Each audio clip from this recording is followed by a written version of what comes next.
think it's beyond that. I think there's way more to it, because I think, if we really knew what to do in the Middle East, we wouldn't be in the situation that we're in. So I think for a lot of people, this is a very, very tough situation to try and plan out, because you're always going to have those rebels who rise up and come to power, like ISIS. It's going to happen. So I want to jump back to something that Aaron said a minute ago about, the United States going in and overthrowing governments in the Middle East. So we did this with Iraq. We did this with Afghanistan. And you are correct that if we went into war in Syria right now, it would be an attempt to overthrow Assad. As a matter of fact, we took out in Libya as well. Gaddafi, that's it, thank you. So with that being said, it kind of jumps back to the whole, what is Russia doing? What's their point? What's the game here? And it very much strengthens their power play, because they can come in and say, hey, while America's coming into the Middle East and they're overthrowing your governments and they're trying to spread democracy, we're coming in, we're supporting you, we got your back. I just kind of wanted to expand on what you had said there. It is still a very strategic, good move on Russia's end, and it is a major pain in our side. And what Obama should have did in Libya, which actually would have worked in Syria as well, is make Assad a war criminal. Make him, the whole world, the UN is kind of going after him on literally, crimes against humanity. With all the genocide that he's done, chemical weapons, yes, he is a war criminal. We could have brought charges against him. And then that would have opened up the grounds for us to go after him specifically, not the whole army like we did in Libya, go after him specifically, grab him specifically. But what we should have done in Libya, which we would have to have done in Syria if we could have done this, I don't think we can do it anymore, is then we strong arm the country and make sure we go to unify the country ourselves and help to keep it together. You don't just take away someone's figurehead and then be like, oh, okay, figure it out, guys. No, you then have to keep it up and keep it together until they can pick the pieces together, get their new leader appropriately, and then move on, and then you just let it go. But the time for us to do that in Syria, it's long gone. Now. Yeah, it's long gone. Actually, I got 2 points. And the first one is when it comes to taking somebody's leader and saying, figure it out. We've done it, and we've done the opposite of trying to build a country, and we have messed it up every single time. The only country we can build is our own. And we can't even build that properly with our crumbling infrastructure. The next country builds there. That's true, but there needs to be an intermediary in there to help them while they figure it out, while they're transitioning. And not necessarily that I want to build their government, because you can't just continue trying to make that's what doesn't Americas. work. That's what doesn't work. Let them have their own individuality that's going to capture their culture, it's going to capture their beliefs. But our government doesn't do that. No, it doesn't, but we need to be there for security, and that's mainly it. Let's maintain security while they figure it out, while they establish a government, because nobody's going to be able to establish a government that's going to work for your country better than your own people. Imagine somebody coming over here, even with the best of intentions. They don't know us. They don't understand us. They don't know what's important to us. And now they're going to try to set up a government. It doesn't work. Right. And I hate to, I hate to defend Rand Paul. Why are we sending our sons and daughters to handle somebody else's situation? That is to protect humanity. I don't care what country you are. I don't care where you're from. If there is mass genocide going on, if they're using chemical weapons and they're bombing your own people, it's to protect humanity. It's to protect these people's human rights, basic right to life. But again, you have to be wary of that, because if you say that and you make that the standard, then we need to be in Africa, We need to be in parts of Asia. We need to be. But it doesn't mean to be Russia. We need to be in South America. It's a thin line. It doesn't need to be just us. To be the world united together, standing up and saying this is wrong. We have basic human rights to life, and people who violate those are the ones who need to be taken out. We need to set a standard for what our rights are as humanity. And the only time I can think of that ever happening in was history World War II. World War II with it. I know that. Now, my second point, and I think this might close it out. The whole time we've been talking, and the whole time I've heard her talking, Aaron and Jaysin, about this, the same thing pops in my head over and over about Syria. We're watching Star Wars play out on our planet in Syria. And I know that sounds a little... nerdy. Nerdy, but, you know, it's a little off. But the reason I say that is if you look at it, Assad is the empire. The rebels are the rebels.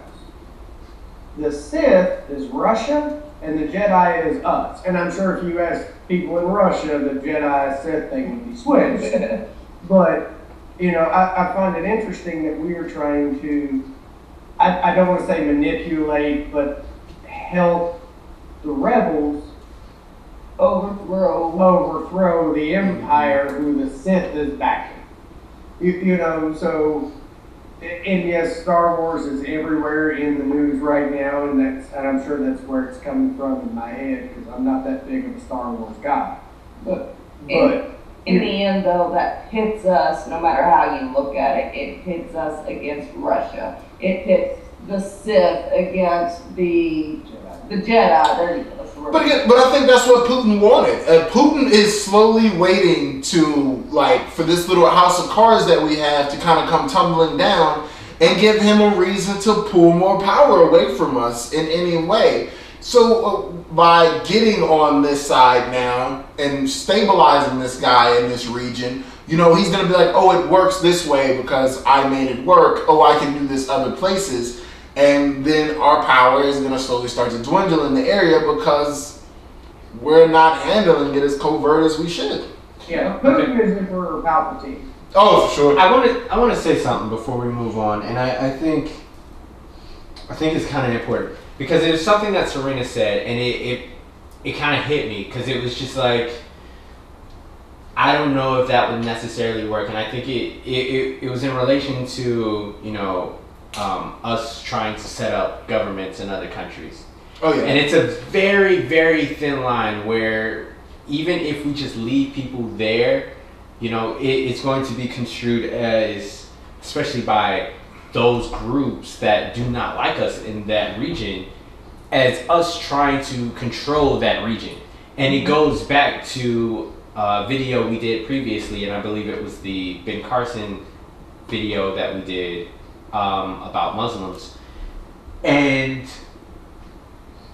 it harkens back to the fact that they believe we're trying to dominate the planet. We're trying to take over their land and convert them to our ways, and that's one of their big issues with us, is that they fear that we're trying to dominate. And so it's a very thin line. Even if we leave people there or we, you know, put someone there to just watch it, they're going to still see that as a way for us to make sure what we deem a perfect political system is still happening. So I think it's a very thin line. But I just real quick, what I want to say is, I would rather have people pointing at us and saying, well, look, they're still in this region, why are they still here, than people turning to terrorist reasons to attack us because we bombed their cousin's farm, or, you know what I mean, we bombed their school or something of the such, and now they have a real reason to try and kill us. I'd rather you be mad at me than be so upset you're trying to kill me. But again, it's still a very thin line. I agree. Because if we stay there too long, and it's, you know, it's past the time that we should have been out, you know, people are going to see that as, you know, not just them, but other countries are going to see that as us trying to gain more land and take over. And again, I don't want to bring this reference up again, but I brought it up again in the previous video that I was recently talking about. It'll be like Civilization. Where we're poking the bear, but other countries, like in Civilization, get mad because we're constantly going to war, and they fear that we're warmongering and we're trying to take over. But I think pretty much all you're saying is that you're damned if you do, you're damned if you don't, and that's what happens in international politics, and that's the reason why sometimes you gotta suck it up and just do what you need to do as soon as possible. You gotta rip off that Band-Aid, because the longer you wait, you're gonna piss off people either way. But the longer you wait, the more people you piss off for a longer period of time. Damned if you do, damned if you don't. But I think as America, and we've kind of built up this whole reputation as we're number one, I think for us, it's all about learning when to say, okay, we've done all we can. We need to leave. We need to leave. Yeah, because I think we still don't know that. And that's what keeps getting us into trouble. And that's what keeps getting us into trouble. Yeah. Exactly. Okay. I've got so much to say, and I don't know if I'm going to remember it all to get it out. But you have a glass table. It just wasn't working. But, okay, the whole damned if you do, damned if you don't thing, one thing I will give America is we don't care. If we're going to be damned either way, we're going to try to do the right thing. Now, with that being said, we have screwed up so badly in trying to rebuild Iraq and trying to rebuild Afghanistan.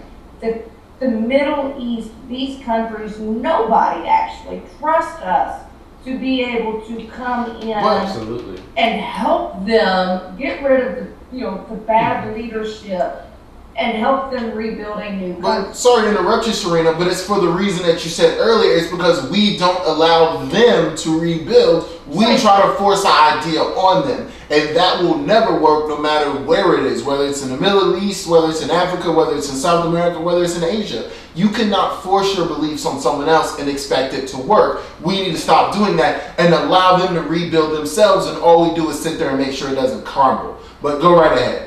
That pulls us right back to Putin. While Putin's not going in and overthrowing the government, he still gets to paint himself as being the person who's going to allow them to have their own culture. Exactly, because he's playing it correctly. Not leaving this country in an unstable wreck, even if they're still got Assad and they're still in this horrible dictatorship.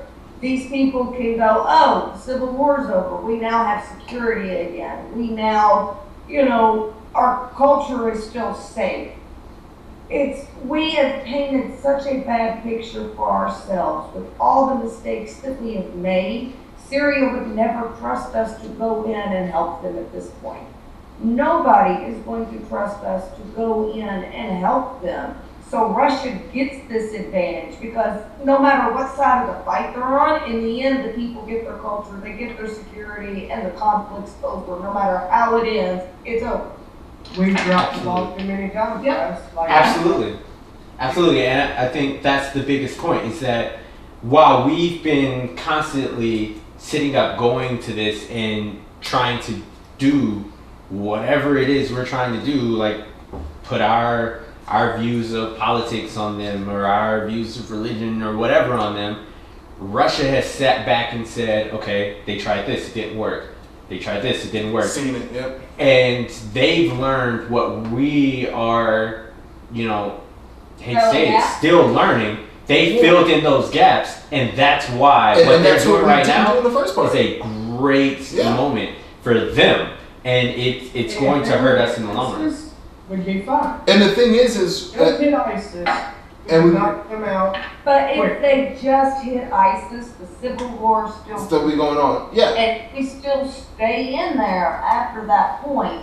We're still disrupting the government. We're still, and they're not going to trust us to disrupt the government. Nobody is going to trust us that we can come in, disrupt a government, rebuild a better one, and everything be better. We don't have that type of international trust. Oh no, we absolutely no. I am not disputing that fact at all. No, we've dropped the ball way too many times in the past 40, 50 years.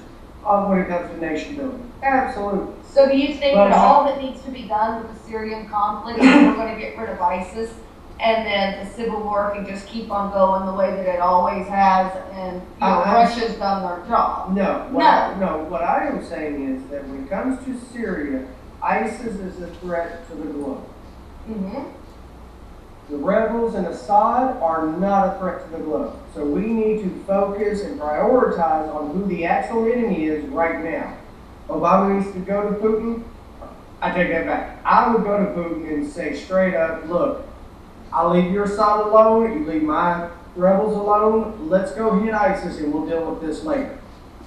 Let's take out ISIS. Let's take out EU. But that's expecting someone like Putin to be cordial. And I think again, what Putin did was sit back, and what we didn't do is Russia knows you cannot go to war in the Middle East. It doesn't work. It won't end. The USSR tried to do it back in the day. It did not work. We didn't learn that lesson. We tried to go down the same path. We tried to do it a different way, but we still ended up at war in the Middle East. And look at what it's been 15 years later. But I think Brandon is getting on the right point. If we sit down and we finally say to Putin, okay, look, technically neither one of us is right or wrong in this situation. We're both defending what we believe to be right.